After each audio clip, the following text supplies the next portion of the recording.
ओम सभी को नमस्ते।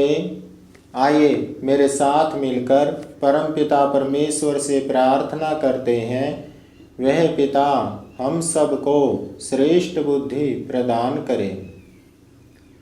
ओम भूर्भुवः स्वः तत्सवितुर्वरेण्यं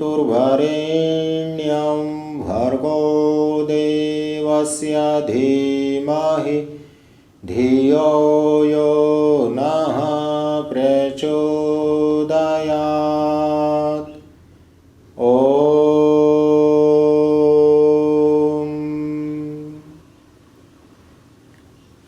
आइए एक विचार करते हैं। प्रायः व्यक्ति एक प्रश्न करते हैं, वो ये कहते हैं कि हम जीवन में देखते हैं बहुत सारे व्यक्ति बहुत अच्छे होते हैं, किंतु वह भी अपने जीवन में बहुत कष्ट झेलते हैं, दुख झेलते हैं। इसका कारण क्या होता है? देखो, जब भी जीवन में अच्छे व्यक्तियों के जीवन में कष्ट दिखाई दें तो इसके कई कारण हो सकते हैं। जैसे एक कारण कि पिछले जन्मों के कुछ भोग होते हैं बचे हुए, वो उनको पूरा करते हैं, उनको भोगते हैं।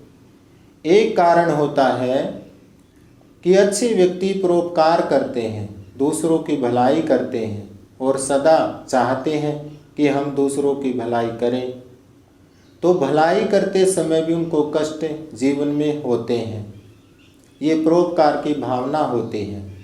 जैसे हमारे क्रांतिकारी परोपकार करते थे, हमारे देश को आज़ादी दिलाना चाहते थे और उसमें उनको कष्ट मिलता था, अंग्रेज उनको कष्ट देते थे।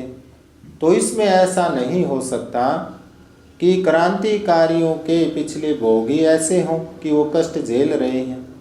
इसमें ये भी हो सकता है कि वो परोपकार की भावना पर चले थे, इसलिए उनके जीवन में ये कष्ट आते थे।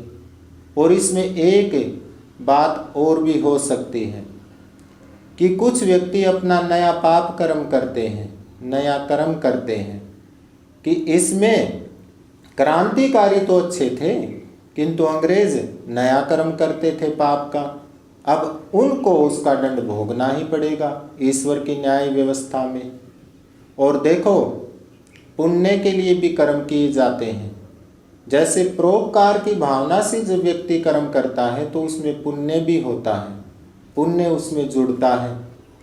और चाहे किसी भी रूप में अच्छा व्यक्ति कष्ट झेलता है, चाहे परोपकार की भावना से, चाहे वो पिछले जन्मों के भोग से, और चाहे दूसरे के परिणाम से, किसी भी रूप में अगर वो दुख झेलता है तो अच्छे व्यक्ति का लक्ष्य एक ही होता है कि वो ईश्वर की ओर बढ़ना चाहता है, मोक्ष की ओर बढ़ना चाहता है।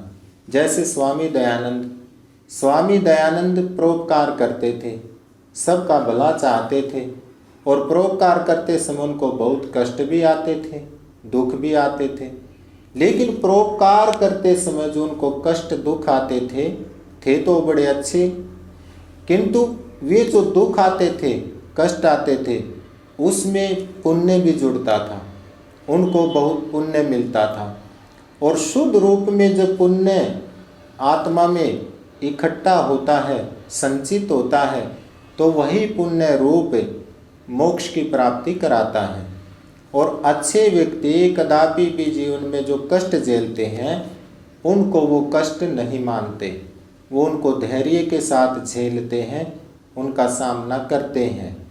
और ऐसे ही व्यक्ति, आप इसी से समझ लेना, जीवन में जो अच्छे व्यक्ति जीवन में कष्ट झेलते हैं, चाहे वो पहले के भोग हों, चाहे परोपकार की भावना हो, और चाहे अन्य व्यक्तियों के द्वारा उनको कष्ट दिया जाता हो, वो जिस भी रूप में कष्ट झेलते हैं वो ईश्वर की ओर ही बढ़ते हैं, वे ईश्वर की प्राप्ति करते हैं। उनका लक्ष्य ईश्वर प्राप्ति होता है, उनका लक्ष्य मोक्ष प्राप्ति होता है। वो इन कष्टों को ज़्यादा कष्ट नहीं मानते। इन्हीं शब्दों के साथ मैं अपनी वाणी को विराम देता हूँ। ओम शांति।